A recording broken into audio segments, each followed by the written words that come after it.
Cool.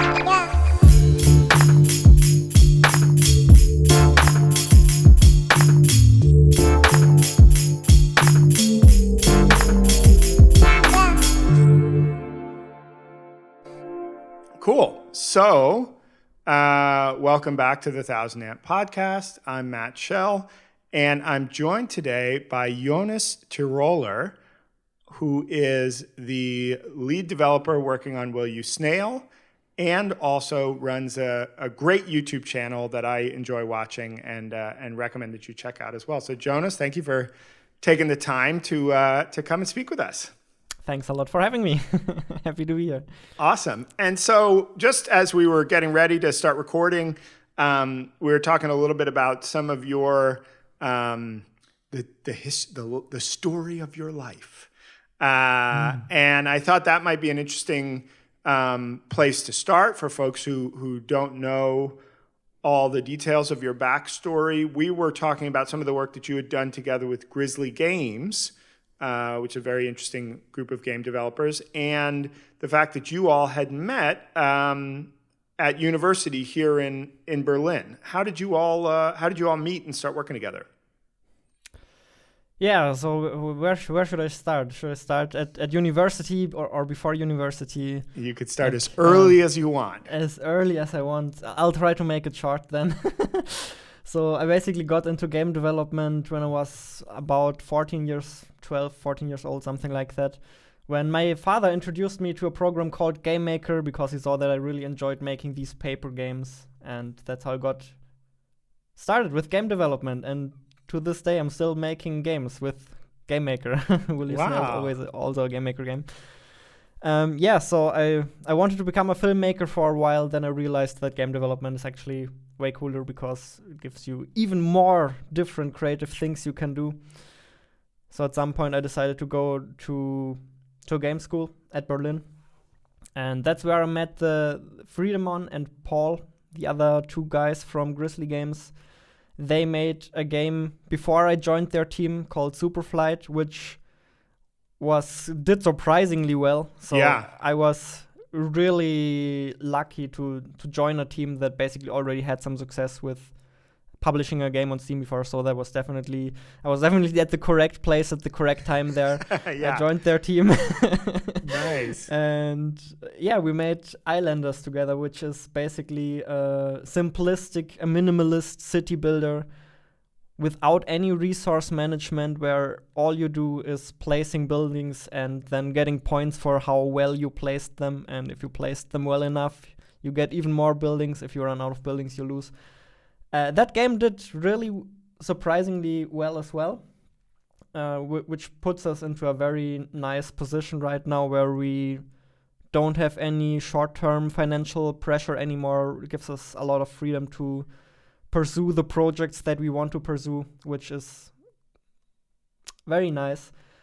And I also have to say that Game School played a big role in the success of both of those projects as well, because they really supplied us with everything we needed. They had great coaching, great working conditions, and we definitely couldn't have done that without the conditions we were supplied with at HDW Berlin. Yeah, and now I'm working on a solo project. I hope that in the future I'll be able to get back into game development with GrizzlyGames, make another game with those two guys. But for now, a solo project it is. Awesome. I mean, that's super, super cool. There's a lot to dig into there. I think that the fact that you guys, that the two guys from Grizzly before you and then the three of you together on Islanders were able to conceive, finish, and ship to some commercial success 2 titles while were you still part of the program when you did Islanders, or was that after the program? 50-50. So we made Islanders while I was still studying there, and then we released Islanders when I had already quit my studies because I didn't finish my studies. I have to say that. Yeah. Even though I liked it a lot at HEW Berlin, I had the urge to move on. I was a little impatient, so that was the main reason. I think that's interesting to talk about too. I mean, I think this is a funny thing for me to say because having actually taught in like game development programs. Well, a little bit, but I have a kind of a teaching background, but I'm very anti-school actually generally. And I was very anti-school in my personal life as a student. And then even as a teacher, somehow I'm very anti-school, even though I do actually love teaching. But I think that something obviously went very right there, right? What do you think it was about? Because I have a very 50-50 view about game school in general. Yeah. I think there's a lot of programs, a lot of which are expensive and bad. But it sounds like that there was something that went really well there, not to take away from you guys' own, creativity and initiative in making it happen, but I don't think that's a coincidence, right? And you said that you thought it was helpful. You're absolutely right. Something did go very well there. And I think it's always hard to say all game schools are bad, all game schools are good. Obviously, it's mixed. Some are good, some are bad. And there are a couple of things how I think you can differentiate between the two. If it's very expensive, that's one sign that you probably don't want to go there. And obviously you also want to look at how the student projects look like, if they can actually make any decently looking games when they're done. Yeah. And also one third very important point is that their main teaching method is that they teach making games by letting you make games and not by sitting in any theory classes. And HTW Berlin, the school I went to, checks all of those boxes. So basically the majority of time you spend there is just spent working on games. They just give you very good working conditions with everything you need to make games, and then they let you make games. And that's it. And that's basically I mean, what else do you want, really?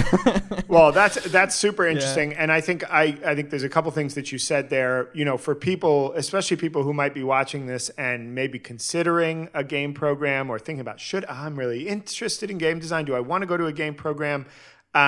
Looking at the quality of the student work is you cannot beat that, right? That this is the real proof, right? It's like if nobody in this school is making a good game, this is a very bad sign. And I think that also part of and I think you had this experience, part of what you want in being a part of a program like that is a community of people to meet, interact, and work with, right? Like you met the Grizzly guys there and were able to launch 2 projects together. That's huge, right? I think that is actually another really big point. You can roughly tell how good a game school is by how difficult it is to enroll. So if they say, okay, if you have the money, we'll take you, that is a bad sign. And if they're a little more picky with who they want as their students, that is generally speaking a good sign, because then you'll get to meet a lot of other talented people, which is really great for networking. Yeah. And that is really another great thing that game schools can provide you with. I think that's great. The other thing that I thought was interesting and that made me a little bit curious is you mentioned kind of creating good working. Well, you said, first of all, not a lot of theory classes, which I think is interesting. And then you mentioned good working conditions in this world that we're in now, where kind of anybody with a laptop and some YouTube tutorials, right, can sit down and make a game. What do good working conditions for game development look like in your opinion? So basically the way they had it set up there is that they had a lot of space. So basically every 3-person team, so basically most of the time students were split up into groups of 3 or 4, which seems to be a very good size for making games. Because you can't really say, no, I'll just do project management or whatever. You'll have to get your Shout out to all the producers out there. Shout out to all the producers out there. Yeah. And pretty much every team got their own room or got to share the room with maybe 1 or 2 other teams if it's a very big room. So we had a lot of space. Basically, we could get all of the technology we needed from the university, so we didn't have to bring our own laptops. They had PCs there, everything we needed that there. They had VR headsets, whatever. Right. Sure, yeah, but that's great coaching. And then, of course, what contributed greatly to the good working conditions is just the fact that there were a lot of very talented, friendly, nice other students there. And whenever you had a problem with something, you could always go to somebody who knew what they were doing and could give you a little bit of feedback. That's great. I think that's a really, really good point. And just being able to be around other talented people in and of itself is a great working condition, right? Yeah. I think you mentioned great coaching. What do you think great coaching looks like in a game making program? That's a very good question. I'm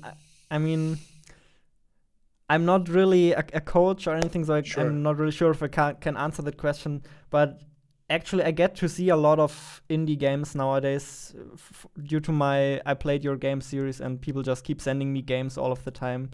So I've seen a lot of games, and I feel like one of the most important things when talking to other indie developers I pay attention to is that I try not to demotivate them too much. Like sometimes, yeah, sure, I need to tell the truth, of course, but I try to do it in a respectful and friendly way. So that is definitely an important aspect of good coaching. And then, of course, I think that's a great point. A good coach just needs to have a good eye, good understanding for games, of course, and needs to be able to point you in a couple of interesting directions. Maybe point you to a couple of resources where you can do some research, stuff like that. Right. Maybe share another game or example or something that maybe you weren't aware of. So just having that experience, right? They can say, exactly. I've seen something like this, and maybe you should look at that. I think that's a great point. And I think that the point about, I think you sound like maybe you might also be a great coach yourself. The point about keeping people motivated and being able to offer honest, right, real feedback, because sometimes people do need to hear, hey, this isn't working, right? Saying it's great, is not not always helping people, right? But saying it in a way that they don't become demotivated or lose that will that they need to go forward, I think is very very critical. And I think it was interesting. I watched one of the videos that you did where you were kind of looking at people's games, and I wouldn't say reviewing them, but giving feedback on them.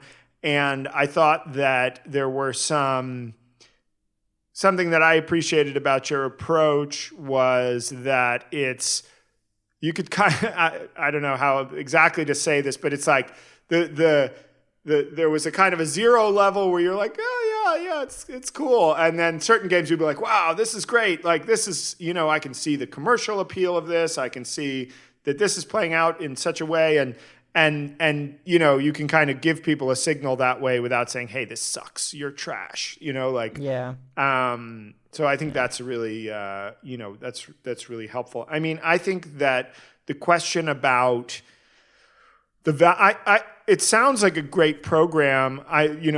Your description of it is kind of the only interaction that I've had with it. I've been a part, teaching a little bit of game development myself, and then also been around some other programs. And I think that I agree that the emphasis on making games and making games in an environment that facilitates that is probably the best thing that you can do. You can tell people lots of things about games, and you can show people lots of things about games, but until they actually try to make something, none of that is going to land and stick, And what I can say, looking at the Grizzlies' first game, Superflight, and then Islanders that you worked on with them, the minimalism, the kind of simplicity and kind of minimal approach, and also the art direction really, first of all, was very inspiring to me. It's interesting to think of them as student projects, right? But even just as an indie developer outside of any kind of educational context, I thought, wow, this is so smart how simple this is while still feeling complete and interesting, right? That there's just enough of an idea there that I want to interact with it. But from a developer's point of view, I'm like, man, they're I can see how this would be made, right? And it's achievable. And I found that very inspiring and interesting. I mean, what was the thought process that kind of led you into, on, let's say, Islanders? What was the thought process that led you into that specific design and that scope and everything there? I feel like it's probably, once again, down to the constraints we had at university, because the constraint was make a game in 4 months. It needs to be done in 4 months. And so obviously you pick something that's a little more minimalistic, a little more realistic to pull off in that time frame. And actually making a game in 4 months meant that right from the beginning we had a very, very strict time plan.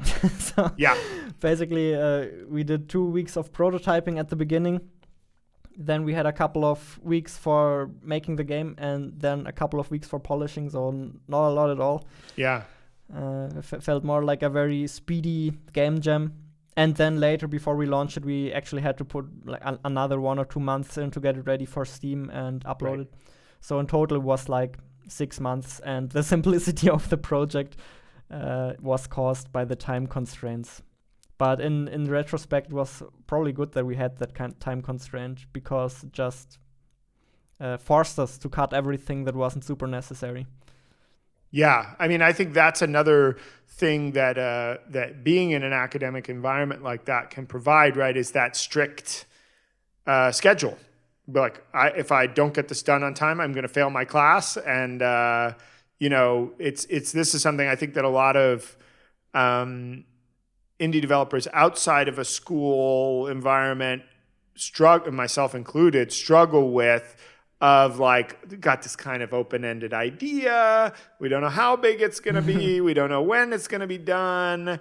We don't have a strict time plan. And then you lose motivation, or you kind of end up working too long on one tiny piece, and you're like, wait a minute, this is not, all those kind of rabbit holes that developers can go down when they don't have a lot of clear structure. It sounds like that really worked in your favor to say, nope, this is the time. We've got to do something that fits in the box and get it done. Did you see a lot of other people in the program? Were there other cool projects that people got done in that same kind of timeline?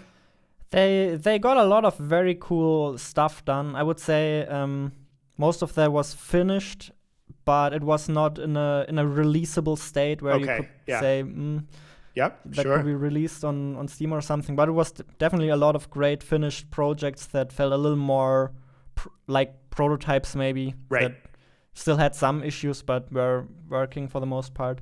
And I feel like that was, for most teams, that was an okay result, right? Yeah. Game school is about trying things out. It's about learning. So.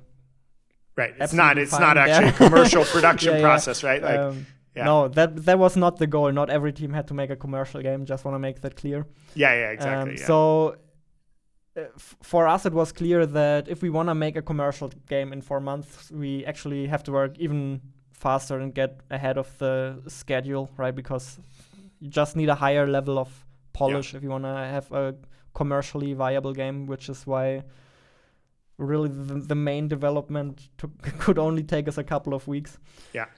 I mean, I think one of the things that really stood out to me on Islanders was the art direction, the use of color, the simple but attractive graphics, and even just the island concept, right? I thought that all came together really well. And if I'm guessing, was probably a good part of the commercial appeal, right? I'll confess, I bought it and played it. I didn't know actually what the concept really was. I was just like, this looks cool and kind of chill, and it's pretty, and I was like, and I like city building games, so let me just try it, But I think that, or maybe to turn that into, it's just a statement, right? Not a question. To turn that into a question, how did you guys arrive at that art direction, and how did you guys think about trying to make the game appealing visually? So first of all, I need to give a big shout out to Friedemann, our artist who made all of the art stuff. I basically was barely involved in that, but I think I can still tell you a couple of things about it. And one thing we did at the beginning of the project was 2 weeks of prototyping. Yeah. And we did a little more prototyping after that, but we did 2 weeks of prototyping to settle on an idea, and then we also used prototypes to explore art styles. So I feel like that is something a lot of people don't do, but something that is highly effective. Just exploring your game idea with various prototypes. We basically did gameplay prototypes, we did graphics prototypes, and basically I was working on a gameplay prototype, Friedemann was working on a visuals prototype, and that let us explore our game a lot further before we got started, and then we had a much clearer image in our head of what we wanted to create when we finally got into it, which in the end probably saved us a lot of time. So Friedemann started out with actually 2D prototypes of the game. At the beginning we thought Islanders is gonna be a 2D game. So we have some really, actually I show some of that stuff in the How We Made Islanders video on my YouTube channel. We had some very cool 2D prototypes at the beginning. Then at some point we tried how it looks in 3D, realized, oh, this is way better. And then went from there. Friedemann made a couple of different 3D prototypes, and we explored different problems we had. For example, one problem a lot of city builder games had that Friedemann identified was that basically the level looks uglier and uglier the more stuff you place. Yeah. At the beginning, you have this nice green landscape, and then you turn it into this ugly industrial area. We didn't want that, so there was a lot of effort spent on making sure that a fully cluttered island looks just as nice as a completely empty island. That's very interesting. And I think that this is an interesting, something I hadn't really thought of, and I think that comes maybe with the team structure or the way that you guys approached it, but the idea of doing separate gameplay prototypes and art prototypes. That way, the artist is really not thinking about, like, you can switch between 2D and 3D, and it's not tied to any implementation, right? Where if you're like kind of trying to do the prototype that's kind of like a full game prototype or a vertical slice or something with both things integrated, everything is much more, it's just harder, right? It's like, so having the art separated is an interesting one. Yeah, I feel like the main point of prototyping is that it allows you to try stuff out very quickly. And of course, if you put everything together, then is it really a prototype at that point? At that point, I feel like you're just building the game. Yeah, totally. And you're just as fast as if you just got started building the game. So the reason why we split it into separate prototypes was speed. Yeah. So everybody could work on their own prototype. And I mean, as a developer, I can tell you, the bigger a project gets and the more people work on it, the longer everything takes. So this is just the most time-efficient way to try stuff out. Unfortunately, I ditched a lot of these best practices for Will You Snail. Interesting. So that's interesting. So let's talk about Will You Snail a little bit. I actually didn't know that it was on Game Maker. Mm-hmm. The Islanders and Superflight were on Unity, correct? Yeah, that's correct, yeah. Okay. And so then, but you have a background with Game Maker yourself, so you decided after working in Unity on those to go back to Game Maker. Maybe that's an interesting thing to talk about for a little bit. Having worked in both, where do you see their respective, parts that are appealing and less appealing for you? So I think for any commercial game in the future, I'll probably go with Unity because they have have great tech support, and you can rely on the fact that bugs will be fixed in a reasonable span of time. Yeah. And usually the performance across all systems is pretty okay. Yeah. GameMaker is a great engine, but it has some weird issues sometimes, and those are hard to overcome. So in the future, I feel like I'll for commercial games I'll use Unity. For quick prototypes and game jam games, I'll keep using GameMaker. Maybe for little casual apps or something, I'll keep using GameMaker, because you can get things up and running very, very quickly in GameMaker. Yeah. That's one of the huge advantages, especially 2D stuff. It's extremely nice to work with 2D stuff in GameMaker. It feels a lot better than doing 2D stuff in Unity. Yep. I think that's a clear point of difference between the two. You know, I've actually never developed anything in GameMaker. My background is wholly on the Unity side, but I know that Unity really was never a 2D engine until many years in its life, and then they added 2D support. But even the way that 2D support was added, it's actually just a 3D game being played out on one less axis. With some of the challenges and so on that play out with that. I mean, I think that Unity has come a long way in the past 2-3 years with their 2D tooling, much better support for some of the tools that you would expect in a 2D toolkit. But I think they've definitely been kind of catching up behind tools like GameMaker in that regard. It's funny. I feel like there was a period where everybody who was making a 2D indie game was using GameMaker. I think that's shifted a little bit now, but it's always interesting for me to hear people's perspective who have really used it a lot and enjoy working. Yeah, with it. I mean, the truth is everything comes with advantages and disadvantages. I mean, GameMaker just released a new update that made things significantly better, so they're still working on the engine. Things can shift very quickly one way or another. I'll keep an eye open on both. I like both engines, and I'll just pick, depending on the project, what I feel works better. Yeah, of course. And I think that's a very important perspective, right? Is that it's kind of like Nintendo versus Sega from my childhood, or I guess nowadays Xbox versus PlayStation, right? People get quite territorial and tribal about platforms and engines and tools and stuff, but fundamentally these are tools, right? And you want to pick the right one for the project and for the job. And it sounds like you're in a great place, having a good level of experience with both. You can kind of make that decision in a educated way. So let's talk about Will You Snail. So Will You Snail, for those who are not familiar, is a 2D platformer with rage game elements, right? Like it's got this kind of punishing difficulty. Or I don't know if you would describe it that way, or how would you describe it? Maybe not, because it has nowadays it has difficulty settings. And actually, if you don't want it that difficult, you can turn the difficulty down a lot. Basically, the main hook of Will You Snail is that you go up against an interactive AI that tries to predict your movement. So whenever you jump somewhere, it can predict where you'll land, and then it will spawn a spike there, which will make you very upset. So that's the main idea behind it, and it also has a ton of voice lines, so it will also mock you after it killed you.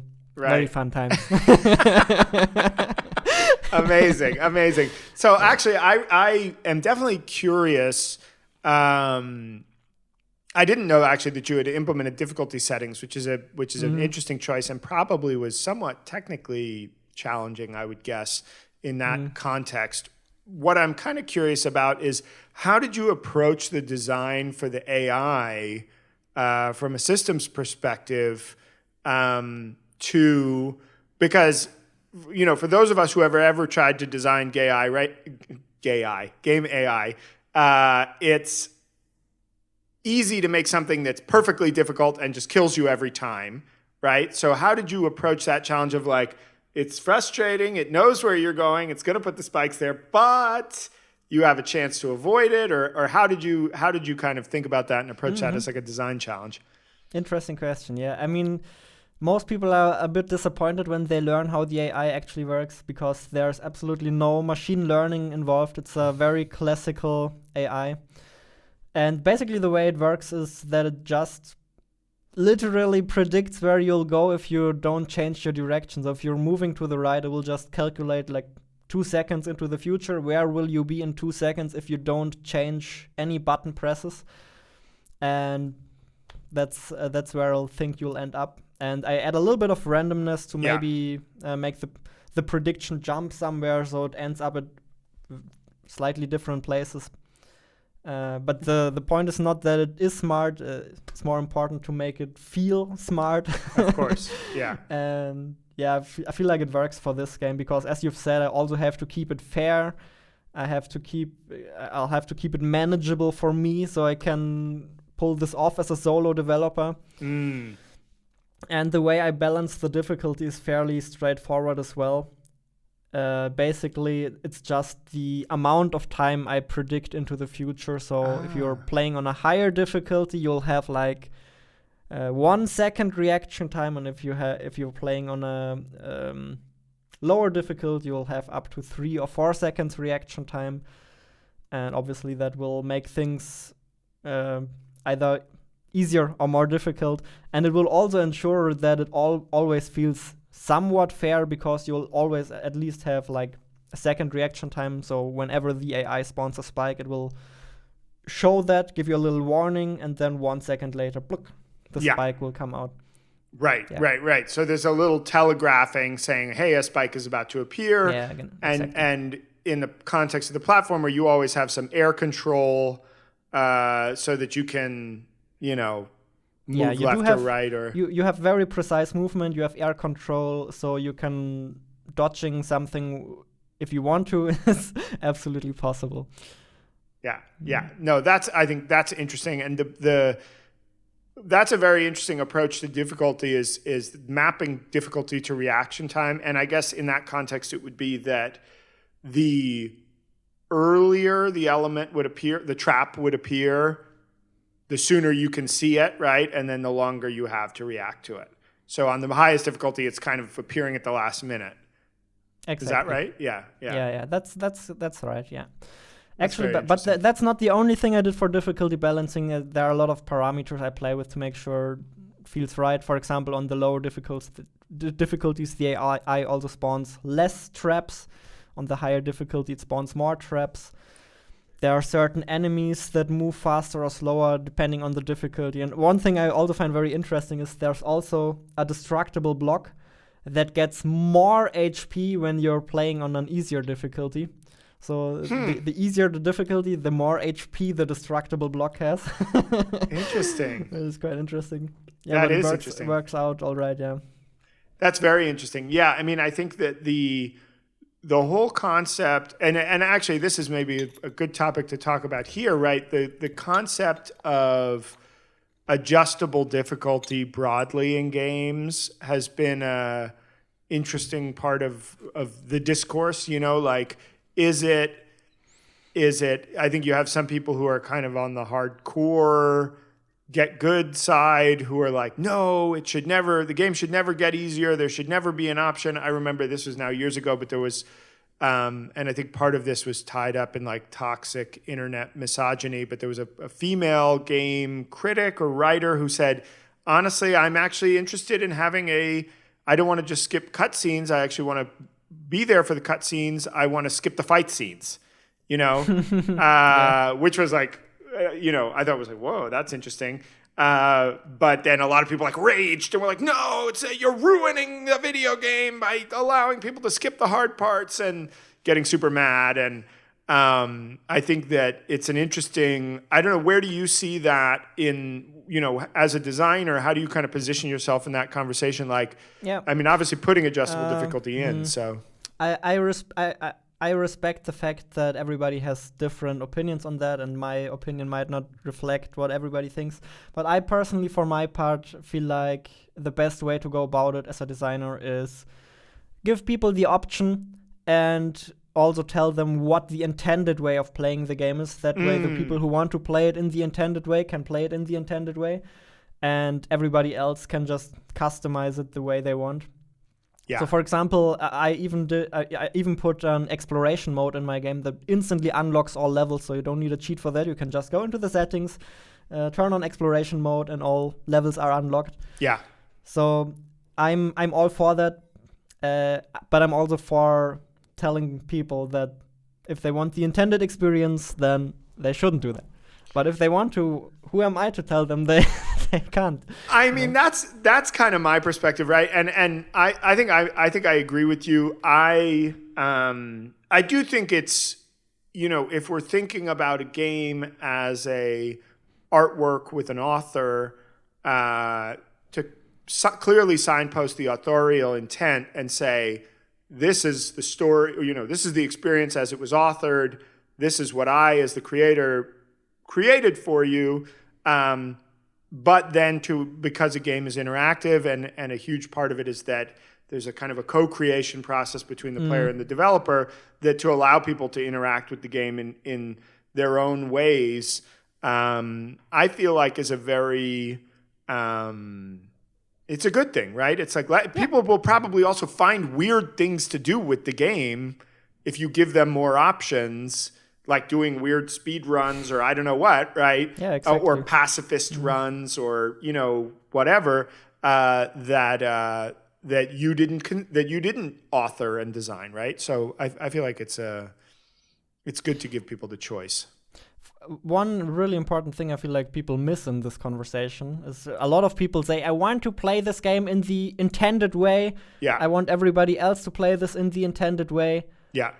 One thing a lot of people miss is the fact that what if having difficulty settings is the intended way, and I feel like that that is the way it is for Will You Snail. Yeah. I don't want people who are not good at platforming to suffer through brutally difficult stuff they cannot beat, and I don't want people who are good at platforming to be bored by platforming that is way too easy. That is why I put difficulty settings in, and playing at the difficulty setting that is best for you is the intended way for you to play the game.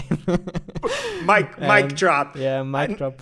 I think that's a really great perspective. And I think, look, as somebody who's creating a work, we want people to experience it. I mean, I have this experience playing certain games. I get stuck and then I stop playing. If I can't get past this part, I'm also, being a middle-aged man with kids and a job and all this other stuff, Yep. I cannot sit there for 3 hours, or I just won't sit there for 3 hours replaying the same part, being stuck and frustrated. I'm like, nope, I'm out of here, And if I had an opportunity to move past that, I will, right? Sometimes that means just me like looking up a walkthrough on YouTube or whatever it is, right? It's funny, I remember playing, I can't remember, it was a Mario on, I don't think it was on the Switch, I think it was on the 3DS, or one of the handhelds, I can't remember which was which, but they did this thing where you would, if you died like 5 times in a row, they would give you the Raccoon Suit right at the start of the level. And it was interesting because I was playing it with my kids, and this was like a couple of years ago when I think my sons were like 6, pretty young, not good at platforming, and it was cool because we were passing the thing back and forth. And it's funny, they would say to me, Dad, grab the Raccoon Suit. It's right there. You can just grab it. And I'd be like, no, I want to do it without the Raccoon Suit, because I'm like, I think I can beat this. I want to do it. I'm going to leave that behind. But they could just grab it, and it was more fun for them, right? And it was cool. And it was an interesting thing from Nintendo to do it in that dynamic way and to see, I see you've died 10 times on this level. We're just going to put this here for you. You don't actually have to go into the settings and change anything. We're just going to kind of like offer this and kind of nudge you forward. Yeah. I thought it was cool. That was pretty much what I was about to say as well, is that unfortunately nowadays, people are extremely impatient, meaning if they get stuck in a level for like 3 minutes, they're probably out, let's be honest. Yeah. It's really that brutal. And the second thing is that I've noticed from my Will You Snail playtests, people do not change the difficulty settings if a level is too hard for them. They have too much pride to lower the difficulty settings. Right. So That's the interesting. solution I came up with for Will You Snail is to just do that automatically if you're stuck for too long. The AI says, nope, I'll lower the difficulty for you. And yeah, I mean, I honestly like that. I like that, and I think it's because that's also thinking about that player who doesn't want to adjust the difficulty. They might feel, it might be a sour experience for them to go, oh, okay, fine, I'm going to go into the menu and change it down, lower the difficulty, and I don't feel good about this, And then obviously there's also a way to disable those automatic difficulty adjustments, because then there are the other players who really want to beat that level on the highest difficulty without having to change the difficulty back all of the time, so that is possible as well. Yeah. And I got to say, I totally understand that position, right? I understand that perspective, and definitely I think there may also be a generational aspect to that. As someone who grew up with super hard coin-operated arcade games, I remember when you would go and put a quarter in the arcade and get absolutely waxed by the machine because the games were just basically designed to push you off the machine as fast as possible so you could put another quarter in, right? The economic model, the difficulty was driven by the economic model. And so then you're like, whoa, this is hard. Okay, and you would like try to be good. And I remember that and had experiences with that. So I understand where people are coming from. But I do think nowadays when there isn't that kind of economic reason or another reason, saying, hey, not only do I not want to play on optional difficulty, but I don't want anybody else. That's like just kind of video game totalitarianism. So I think it's you can kind of understand where it's coming from. It's coming from that accomplishment perspective where your accomplishments are devalued by other people getting the same accomplishments easier. But there are actually ways you can fight that in game design. For example, one very simple thing I do in Will You Snail is I just, in the level select, I show you which difficulties you've beaten the level on. Yes. So you'll still be rewarded for beating them on higher difficulties. Right. But you don't have to. And I feel like that is a healthy way to do it. Yeah, I think that's a good point. And I do understand that, right? People want to say, I beat this, right? I did it. Yeah. I think what's interesting about that is that I think this also speaks to what type of a player you are, right? I just am not motivated by the idea of achievement, right? I think probably the things that I enjoy in games are learning, like discovering new systems and mechanics and seeing, that's how this works, and those moments of learning and kind of development, and then seeing new content. Right, I like seeing the next level. To me, that's the reward. I'm like, oh, this is cool. Look, it's a snow level, and I don't. I do. That being said, when I think about it, there are some games, brutally difficult games, that I do enjoy a pure high score thing. I was a big fan of. It's funny, the people who watch this podcast will hear me talk about this all the time. Is Devil Daggers? I don't know. Do you know this game? No. Man, it's a fantastic game. It's basically an arena shooter where the level is just an empty platform, and it's a kind of a lo-fi Doom-like. I might have seen it actually. Yeah. All these skulls, super kind of satanic looking. It's one of my favorite games, and the score is the number of seconds that you stay alive, right? So you're just you're getting swarmed by these flying skulls, and you're just trying to run up the clock, basically, and just live for longer. And when you die, it gets posted on a global leaderboard of 10,000 people who, are also playing the game. And you see your spot in out of the 10,000. And then you can also have your Steam friends and have a little friend leaderboard. And I had a couple of, like a year-long period after that game came out where there was a few people, even people actually that I didn't know from Twitter, like just Twitter acquaintances, and we were like going back and forth with each other. And I loved that, and that was just a total minimalist, brutally hard score attack kind of thing. And that was phenomenal, so obviously there's no one answer to this question, but I think but it's interesting. So what was talking about brutal difficulty? Obviously that is one of I would say that's probably the game being quite difficult, right? And is part of in the intended style, what is it about that appeals to you, or why choose to make something difficult?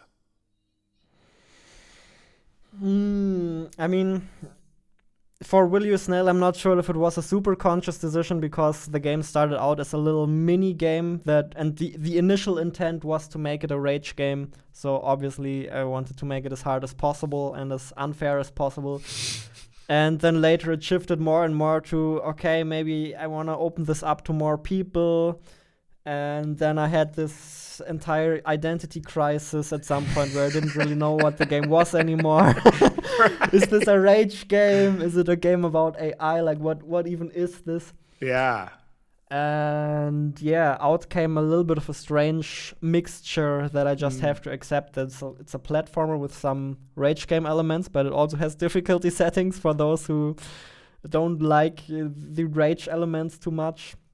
It has some story. It even has some puzzles nowadays. So it's a very, very mixed experience, which I feel like a lot of game designers, or a lot of people with common game design sense would say that is probably not a good idea to focus on so many different things, which I would agree with. That's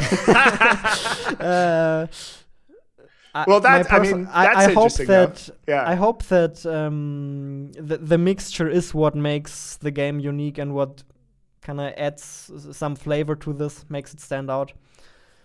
But in general, it's better to go the route we went with Islanders, to just focus on one thing and do one thing well. Yeah. And that way, it's usually easier to find a target audience and to appeal to that target audience. So more or less what I settled on for Will You Snail is, as I've said, the AI as the hook. So that's what what connects it all, basically. Right. All of my different pieces. I feel like that's interesting, and if I were to kind of hazard a guess, just hearing you tell the story of the evolution of this is going to be a kind of a mini game, small scope, which I think, I wouldn't say that I'm like overly familiar with the kind of rage game genre, but generally the things that I'm aware of tend to run small, and because of the kind of intensity of the rage experience, it's not something that it's not designed to be played for 40 hours, right? Mm-hmm. Usually, I would say. I don't know. Do you agree? Is that accurate, you think, or am I missing something there? I'm not sure. I feel like rage games are mostly designed to be by content creators and streamers to generate some public interest, and then hopefully a couple of people who's their favorite streamer play it will download it as well. That's more or less, I feel like, the business model. The genre, rage, the genre nowadays. So they don't need to be long. They're usually just very hard. I would agree with that. Yeah. So, but then it sounds like you kind of hit this moment where you're like, actually, I want to make this bigger, right? I feel like probably adding the puzzles and these other elements probably only became necessary because you wanted to make it bigger, right? Because did you feel like, was that what you felt like you needed to do to get it into a commercial box? Or what was the motivation that took you down that path? That's a very interesting question. It was probably a gradual process of me seeing, okay, this mini game is fun. It has a lot of potential. People really liked the demos I put out, and they kind of wanted to have more. I also really liked the idea. Thought it has a lot of potential because there's not really anything like this out there yet.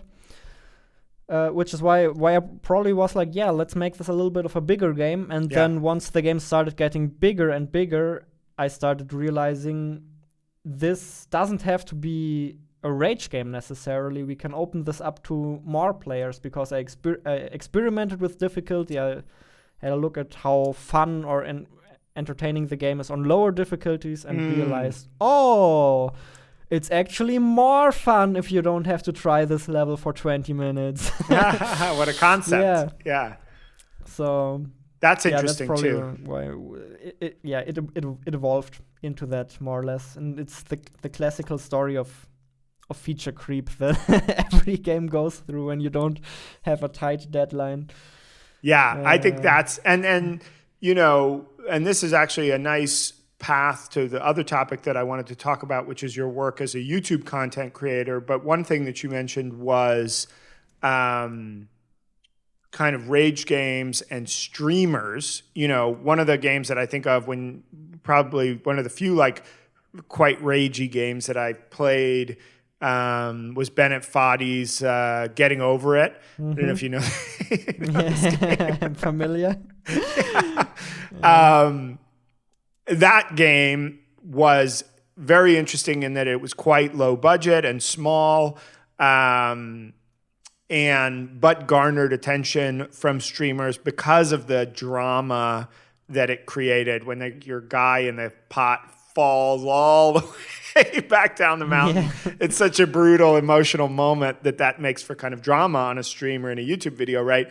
How do you think about, obviously, right, for indie game creators nowadays, the world of streaming and content creation and video and everything is more and more important. How do you think about Will You Snail? How do you think it fits into that world, or is that something that you've thought about a lot? I mean, it was one of the initial ideas behind Will You Snail was obviously to make it good for streaming and for Twitch. That's why I wanted to make a rage game to try if I could get content creators to play it, basically. Right. And that motivation has definitely stuck with me throughout the development of Will You Snail. Honestly, I'm not sure how good of a job I did because some things are a little tricky for me to predict. For example, I'm very curious to see how well content creators will be able to interact with an AI that is constantly talking and insulting you. Will that be something that works in their favor, where it makes the stream more entertaining, or is that something that kind of works against them because it constantly interrupts them? That's hard interesting. For me that's hard for me to predict. So I'm curious to see how that'll play out. My current guess would be there's probably gonna be a little bit of a mixed bag. It will work out well in some cases here. It will not work out so well in other cases. So some people will play it on stream. Will it go absolutely viral? I hope so, but realistically speaking, I doubt it. Or I doubt that content creators will be the main reason for that at the moment. That's I'll do my interesting. best. Yeah, of course. Yeah, no, but I think that's this is a modern game design thing, right? Is to think about, is this a game that performs on stream? Is this a game that content creators and streamers can perform with? Like exactly like you described, is my character going to be interrupting the person who's trying to give a performance of playing the game and screaming or crying or whatever they're going to do? You know, making things that play well in that space is an interesting creative challenge. It's something I feel totally unprepared to do, given that I don't enjoy watching, you know, people playing games on Twitch and stuff. I mean, you know, sometimes, but it's a little bit of it's like makes me feel old. I'm like, okay, now the kids are doing something I don't understand. You know? Yeah. It's a little bit like, what? Why are you watching this? Like, is this fun? Or what we're doing here? Is this fun? It's funny. I used to stream on Twitch for Unity as part of my job doing teaching on Twitch, which is super fun and I really enjoyed. It's funny. I see why streaming is fun, right? I see what's in it for the content creator because it's interacting with the chat and it's a little bit like having your own radio show and you're kind of talking and hey, shout out to you and all that stuff is fun. I remember that from my years as a DJ as well, doing pirate radio kind of stuff. Like it's fun talking and you're doing this and then you get a reaction and so on. But for the audience, I sometimes I'm like, man, this is what we're really doing, watching these people play these like kind of, I don't know. It's always a funny one for me. Maybe I think I can maybe help you to understand this a little bit.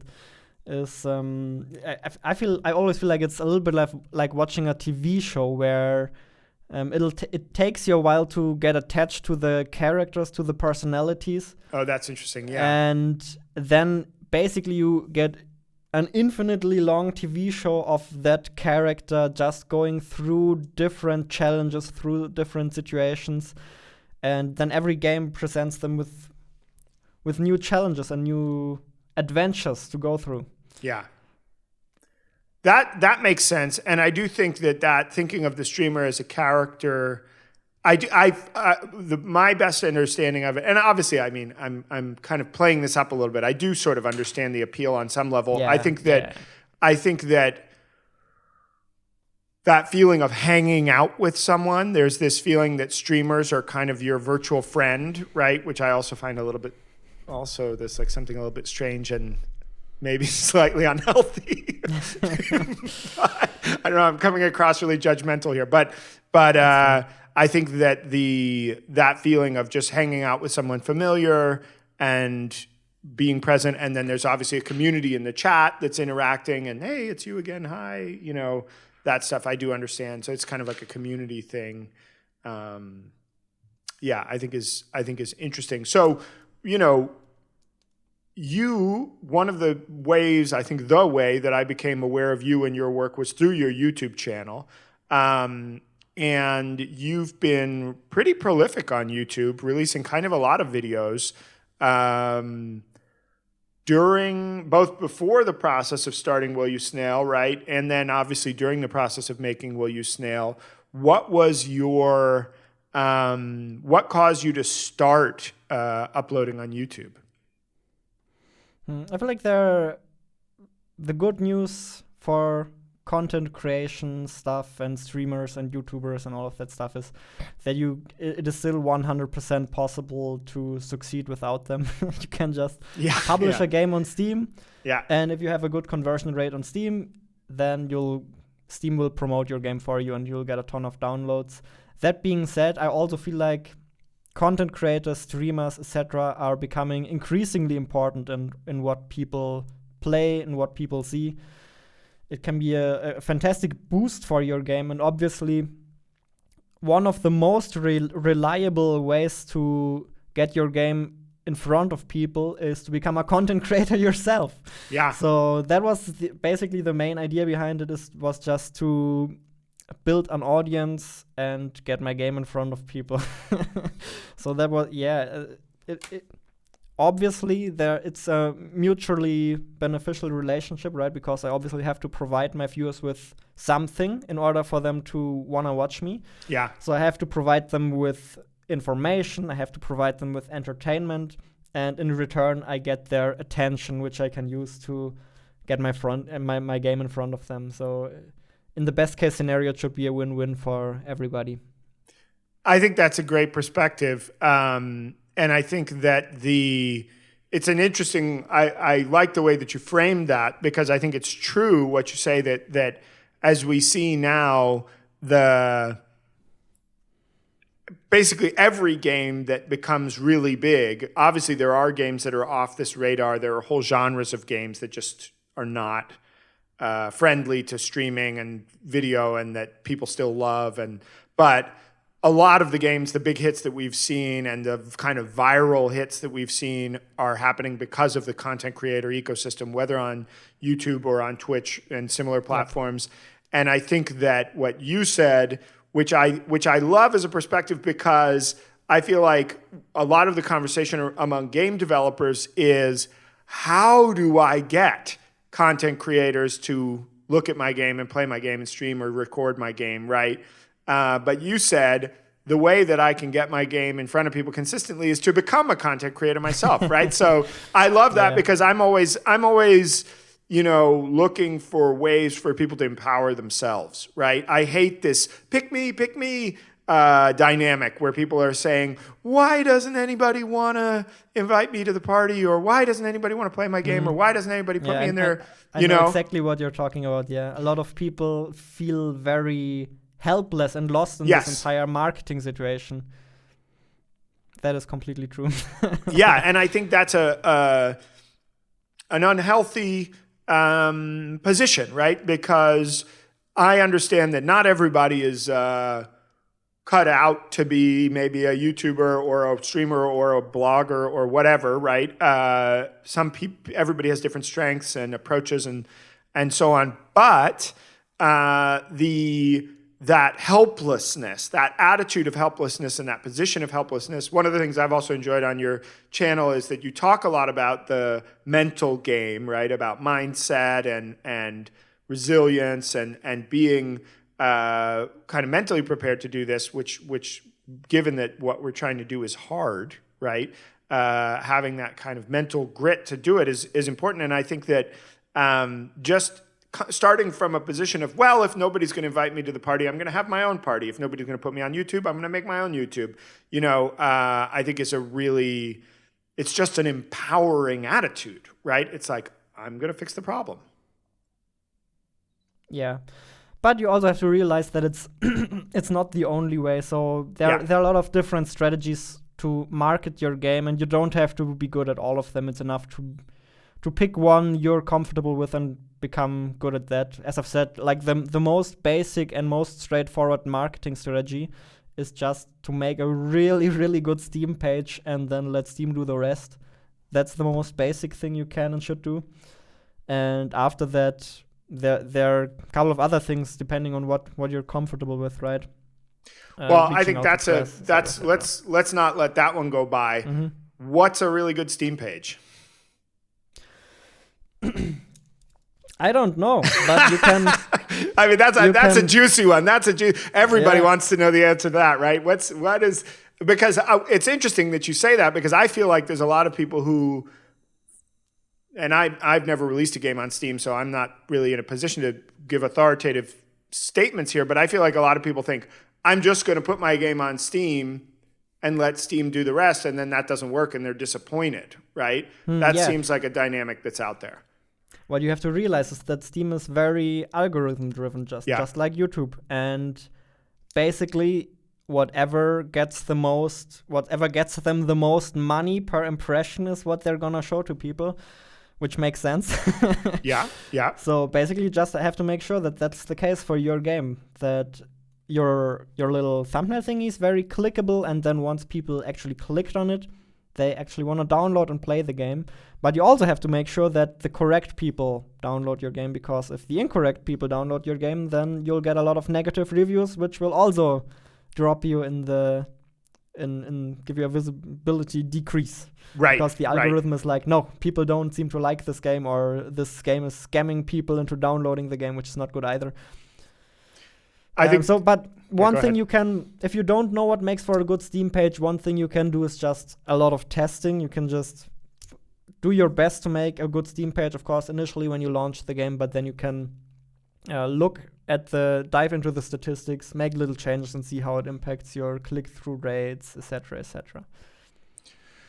Man, it's such a funny thing, because being that having worked on YouTube for many years for Unity, and then now as an independent content creator, and a lot of my friends are YouTubers, and we spend a lot of time talking about click-through rate, right? Click-through rate is like that magic number of like, people see the thing and then do they click on it? Do they click through? And I feel like it's really interesting coming from the YouTube side to think about Steam in the same way, which is of course true, right? That this is an algorithmic recommendation engine that's going to be click-through rate driven, right? So I feel like, so you mentioned, having a thumbnail that's clickable. What makes a thumbnail clickable, in your opinion? I mean, the way I usually go about it is I take a screenshot of Steam, with a bunch of games that I think are relatively clickable, and then I just Photoshop my capsule in there to see if it stands out and if I would click on it. So it's more of a gut feeling kind of thing and you obviously have to experiment with having the context of having the Steam interface there. I feel like a lot of people just design their thumbnail or their little thingy image in Photoshop without having any context. I feel like it makes sense to design it with the context of the Steam interface around it and make sure that it works in that context. I think that's actually killer advice, super actionable advice. And it's funny, this is a tip that my friend Sam, who runs a YouTube channel called Saiku, gave me for YouTube thumbnails. Is he said, and this is, I'm going to get all you little YouTubers out there, I'll give you a little piece of secret sauce, is you switch your Photoshop background to white, right? The default Photoshop background is gray or dark gray or whatever. You switch it to white. Now your thumbnail, while you're working on it in Photoshop, actually looks like the way it's going to look. And if you switch between that dark background and that white background, it really looks and feels different, right? And this is exactly what you're actually taking it to another level by screenshotting the whole interface and putting it in there. It's now it actually makes me want to try that on YouTube. Do that for YouTube as well. Yeah, yeah, that's killer. That's killer because it's context, right? And one of the things, I mean, it's funny because Sam like taught me a lot of stuff about thumbnails because it's something he's good at, or YouTube thumbnails. And it's like, shrink it down, right? Look at it this big, look at it on a white background, make sure that, and then, like you say, looking at it in the context of the interface is big. I feel like and it's,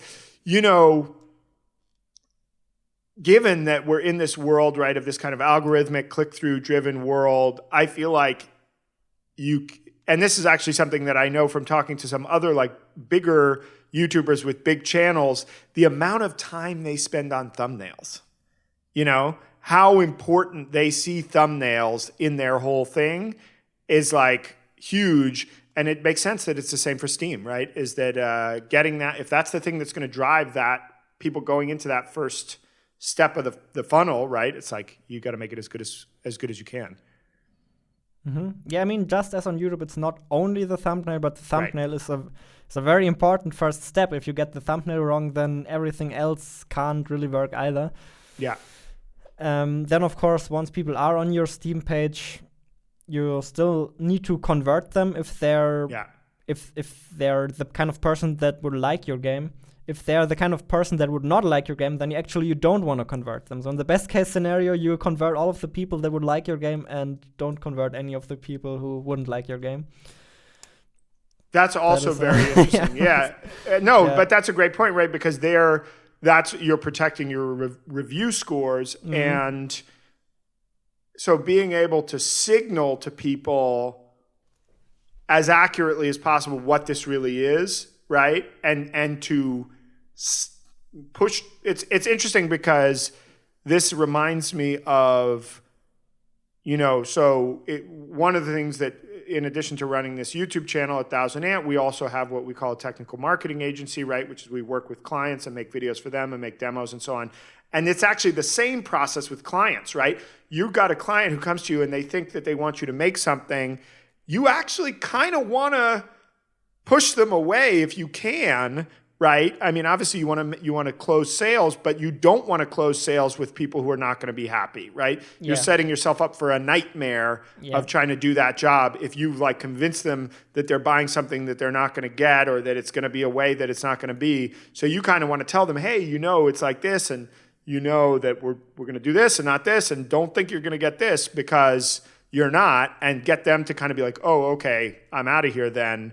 And then if they stick around, then probably, okay, this could be okay, and we'll be happy and do good business together, So it's I really hadn't thought of it in the Steam context either, but it makes a lot of sense, right? Is that you want to kind of we call that in like selling, it's like qualifying a lead, right? It's like saying, you sure? Are you sure you want this, right? And that your Steam page is gonna do that as well.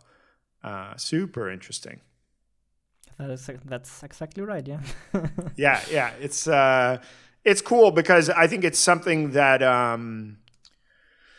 you won't know until you do it, right? And actually, it's funny because I think you, as someone talking about this stuff and being a content creator, but also having released these games, have a great opportunity to talk about it. And obviously, you also have a pretty thoughtful, analytical perspective on it. I think that a lot of people know that Steam is important. They vaguely know, I know I need to get people to click, and I know my page needs to convert them right, but they're probably not aware of those details. So I think that's like super, super good, like actionable stuff that people can really learn from. So I appreciate your sharing it. I mean, so one of the things that I notice in your YouTube stuff is that you do a kind of a mix of, I mean, so what you said, right, is that probably your main goal is to get people to wishlist Will You Snail on Steam, right? Everybody go do that. But also that there's a kind of a mix of educational stuff. Some of it is a little more memey and entertaining. How do you kind of think about what you make on YouTube in the context of what you're trying to do? When I look at it from a purely analytical point of view, I would say my strategy is probably not the best. I feel like you can probably grow the fastest on Unity if you focus on one, either education or entertainment. For me, it just happens to be the case that I personally enjoy doing both, and I can't really decide on either one. So here it's really just a thing of, okay, I'll do it the way I want, even if it puts me a little bit at a disadvantage. I like making entertaining content. I like making educational content, so I'll just do that. If you want to just grow as quickly as possible and get as much attention as possible, then obviously going the entertainment route is the best call, because that opens your content up to the widest audience. But even just focusing on one thing, for example, education, that would already probably be better than doing the mixed thing I'm doing. Maybe it has a couple of advantages as well, that viewers never really know what to expect from my content and keep surprising them. It doesn't get boring as quickly as maybe some other channels. So it doesn't come with only disadvantages, but I feel like if you have a look at channels like Danny, who has a very entertainment-driven approach. I was going to say, shout out to the Milk Gang. Yeah. Milk Gang, yeah. And only does entertainment-driven content. That is you see how it worked out for him. Like, well, that's it. I was going to say, is Danny in our little space of game development? This is getting a little bit meta, right? But I love talking about this stuff, and it's my show, so we're going to talk about it. The Bracky's retiring, right? And Danny exploding onto the scene in the past year, right? Going from 0 to, I don't know how many, he's got 1 million plus subscribers now. And with his, for me, Danny is a very interesting, his story is a very interesting one as somebody who watches this space, is that Danny is like a surprisingly good developer for someone who has now turned into such a memer. Like his technical skill is actually really high, but he has followed his audience into PewDiePie territory, in a very self-conscious way, right? He even does like meme reviews and stuff now. Like it's very much the PewDiePie blueprint, but what he had at the core of what he was doing was actually like, he's actually a good developer, which I thought was really interesting. And it was interesting to see him blow up like that, doing what he was doing. I think it's, and it's funny because I actually see you as a little bit in that vein, like this, especially some of the recent content you're doing with more jokes and more memes and stuff. I think that could actually be a thing that works for you as well. It's a question of how far do you want to turn into a human meme, but how far you want to go with it. But I think it could actually be something that works for you as well. I have to admit, I'm definitely trying to go a little more into the entertainment direction, or at the very least make sure that all the people who aren't into game development can watch my videos and enjoy my videos. That is definitely something I want to do and explore further in the future, because obviously that allows for more growth possibilities. Yep. And just as you've described, I feel like Danny knows exactly what he's doing. Like that, I don't think it's coincidence. Like he basically looked at the Mr. Beast and PewDiePie formula and applied that to game development in a very successful way. Yeah, totally. And it's interesting because there's other parallels to you guys' situation, because he's basically using his monetization model. Obviously now with the millions of views, he's making money from YouTube ad revenue. He doesn't really monetize those videos. There's not sponsors or a lot of other stuff there. But what he is doing is hammering wish list Carlson meme, and so he's also following a little bit of a similar revenue model to you in the sense that it's like YouTube to drive wish lists on Steam. Yeah, I mean, I get a lot of offers for sponsorships as well, but the reason why I assume also Danny probably don't jump on these opportunities is that if you have your own product, it just makes more sense to use that advertisement spot for your own product instead of promoting somebody else's product. Yeah. So that is what we're doing, Yeah. It's super smart. In Danny's case, is absolutely insane how well it worked. Like he's on one of the top spots of the most wishlisted games on Steam now. Crazy. It's absolutely mind-blowing. It's so crazy. It's really, it's honestly been, so I met Danny like a year ago, right before he started going so crazy. Like he popped on the Unity radar, and I was working at Unity, and so we invited him to Copenhagen, and I got to hang out with him a little bit and stuff. And he's a great guy. He's I really like him as a person. And I saw him. So I kind of saw the before picture, right? And I was like, oh yeah, this guy's good. What he's doing is good. This is going to go well. But I had no idea that he was going to go as fast and as big as he did. And congratulations to him. It's well phenomenal. Deserved. Yeah, totally well-deserved. Yeah. And I think one of the things that will be hard for other people to replicate, and that I think that a casual observer may not recognize, is the quality of what he's doing on the development side. Obviously, a lot of it is like making a game in 30 minutes and more just meme throwaway kind of content. But actually, he's a good developer, and that's what there's this. It's not just memes and jokes. It's like there is actually a baseline of he's doing something cool there. Carlson is cool, even if it's relatively kind of derivative in a lot of ways. It's not like artistically original, but what he's doing is cool and good. And as a video game person, you look at it and you're like, oh, this is actually cool. And that's, I think, one of the things that's helping him to win, is that it's going to. There's something good there. Although, it's bananas that he's gotten as high as he has on the Steam wishlist charts and stuff. It's a little bit out of control, but cool. I mean, I think what's interesting about this is that it's validating a model, and obviously not everybody's going to be like Danny or like you, but that saying, hey, doing content and using that to, I think. People in the past might have said, hey, you're doing, and I think that entertainment is the part of the key thing. If you're just making content for game developers and posting in game developer spaces and then trying to hope that that's going to drive sales to players and consumers, but it works just as well as promoting to other people. I mean, game developers play games as well.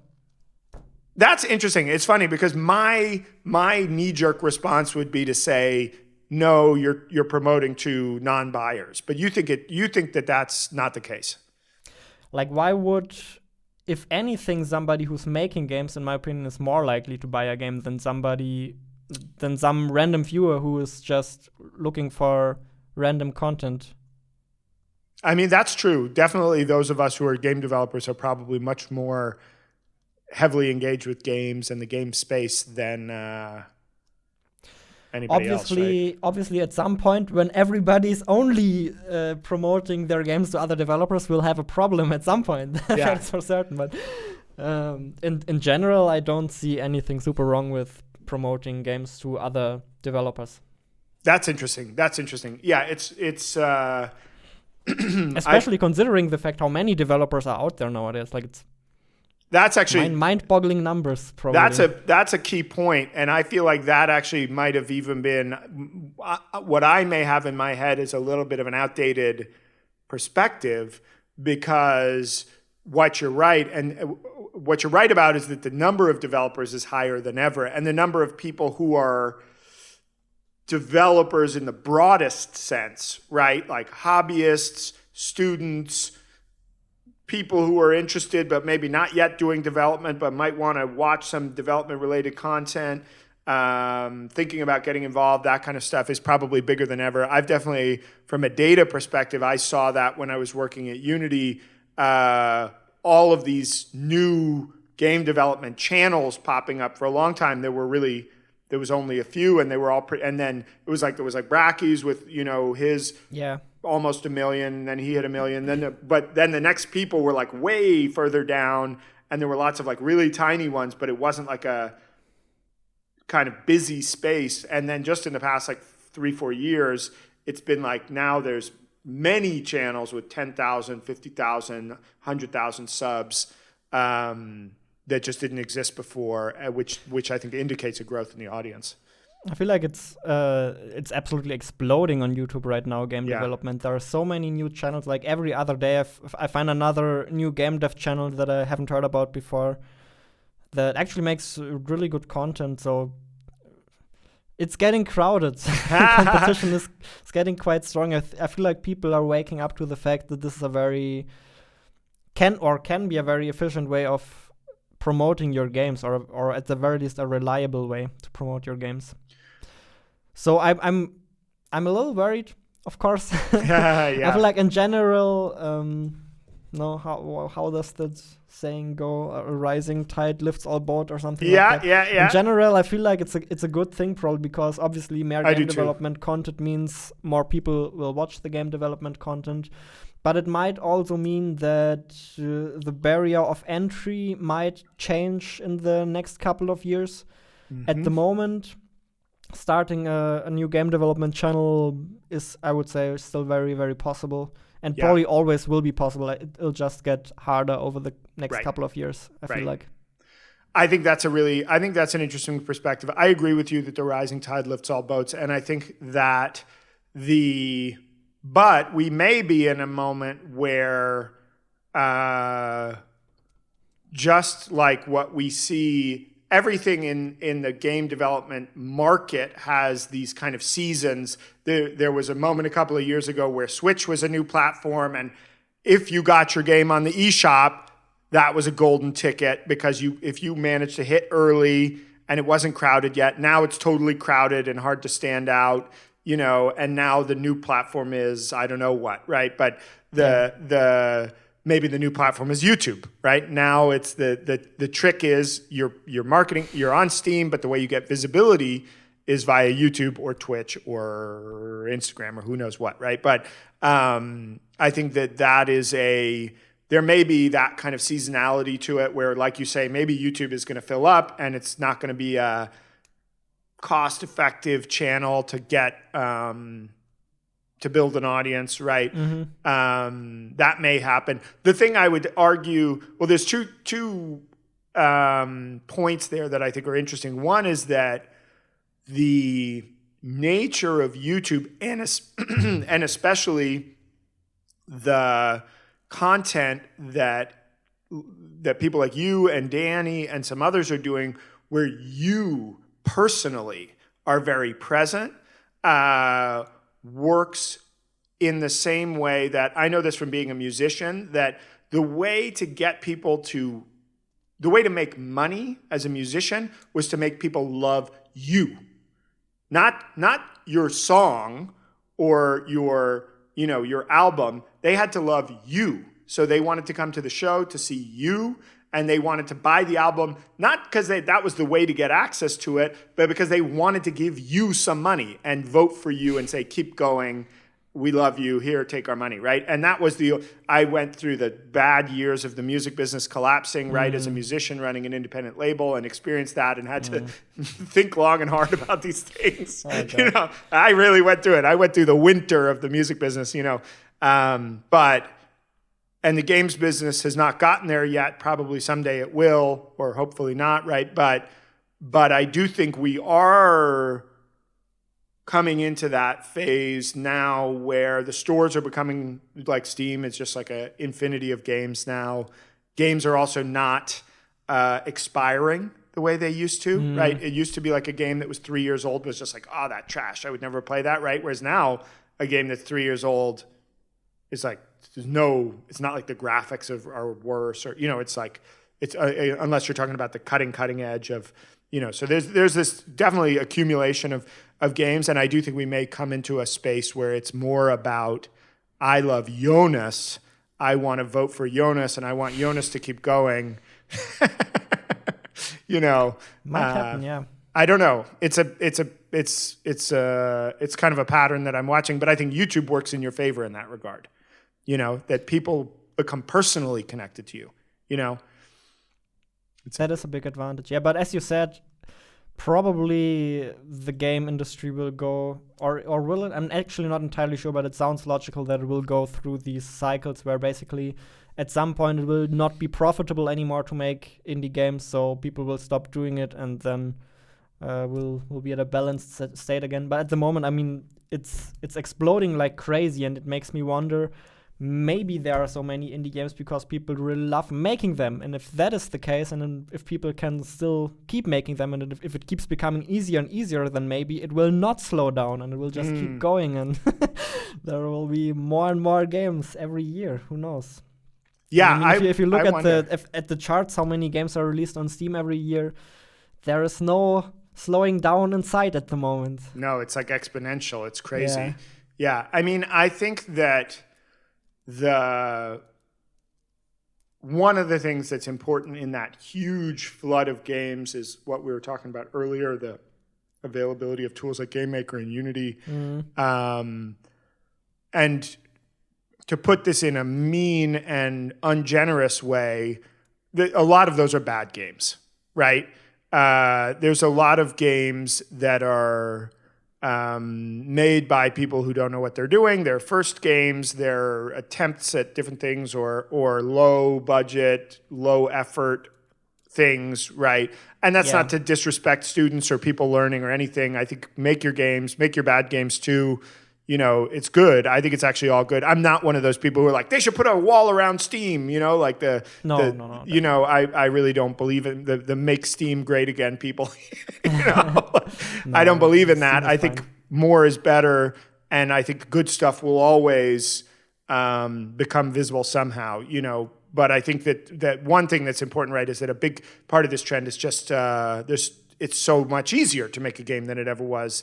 That's why there's so many more. Yeah, that is a big point, and that is an argument I've heard a lot, that the amount of games that are released is getting more, but the amount of good quality games is staying roughly the same. So that's what I hear from the people who are like, indie-pocalypse, not a big deal. Right. I'm not sure if it's necessarily true, maybe a little bit, but probably also not 100%. I feel like the amount of high-quality games is definitely increasing a little bit as well. I think a little bit, I think that's true, and I do think that if you look at some of I was having another episode of the show, I was talking to a guy named Kyle Kushtel, and he was saying that a lot of those games, like the games that hit in Indie Game the Movie and the Meat Boys and Braids and those kind of things, if they released now, probably would not be big million sellers, right? They released into a much less crowded market and had a privileged place on a slightly closed platform, and that's why they were able to hit. I do think I think one of the things that the accessibility of game-making tools means is that the quality bar goes up.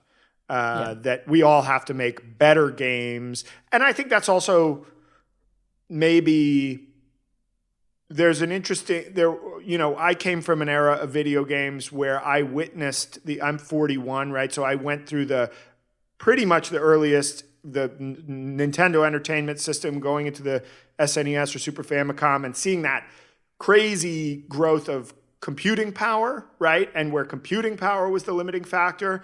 I feel like now that's somewhat over. We're not most games don't use the power of the available hardware, right? The big AAA top of the range does, but now it's like it's more about having a good idea, doing something creative and beautiful and interesting, and less about how look at all those triangles, look at that water. You know, it's like there's a space for that, but it's a much smaller space than it ever was. But with that comes the pressure that even on the smallest indie space, it's like, well, now that there's all this stuff, you got to be more creative, more beautiful, more unique, more minimalist, more along some vector, you know? Yeah, that I would agree to that. The technical challenges are becoming smaller and smaller, and the question becomes more, how do you stand out in such a flood of games? And that is a very important question to think about nowadays. So if you're making a game, you should definitely have a decent answer to that question. For Islanders, it was the fact that there was no other city builder game out there with such a high amount of minimalism, where you literally remove the resource management for the game. For Will You Snail, it's the fact that it's a platformer where all of the obstacles or most of the obstacles are spawned in real time by an AI. So you gotta stand out in some way and hope that you picked something that people dig and that you're standing out in a good way, right, and not standing out in a terrible, horrible way. I mean, I think that point about I think the point about Islanders is really interesting there. That saying, we picked a city builder and then kind of pushed to one edge of the circle, right? We're like, we pushed all the way to the edge of the circle, where if we kind of went one step further, we would have been outside the city builder genre. We took out the resources. We pushed it, we pushed kind of the minimalism, thinking about like a RPG character, right? It's like you put all the points into minimalism, right?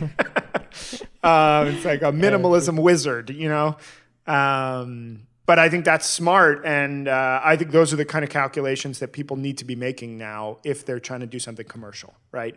If the goal is to make money and to stand out in the market, that I think you do need to have a little bit of an answer to that, right? Like at least think about it. I think it's good advice. Okay, we've been talking for a long time. Yeah. I really appreciate your taking the time to come and speak. It's been a super, super interesting conversation, and I think our audience is going to learn a lot from it. For folks who want to, we've got your YouTube channel on the screen. I encourage everybody to go and like and subscribe. And then for folks who want to learn more about you, where would you direct them? I would say my YouTube channel is probably the best place to learn about me. If you find this extremely useful and want to help me out, then obviously you can go to Steam and hit the wishlist button on Will You Snail. That would be much appreciated, but that's pretty much it. Thanks a lot for having me. It was a very stimulating conversation. Sometimes they're just these people who know how to stimulate your brain in all the right ways. You're certainly one of them. I appreciate that. I'm glad to hear it, that it wasn't just 90 minutes of blah, blah, blah. So really appreciate your taking the time, and hopefully we'll talk again soon. All right. Bye. Bye.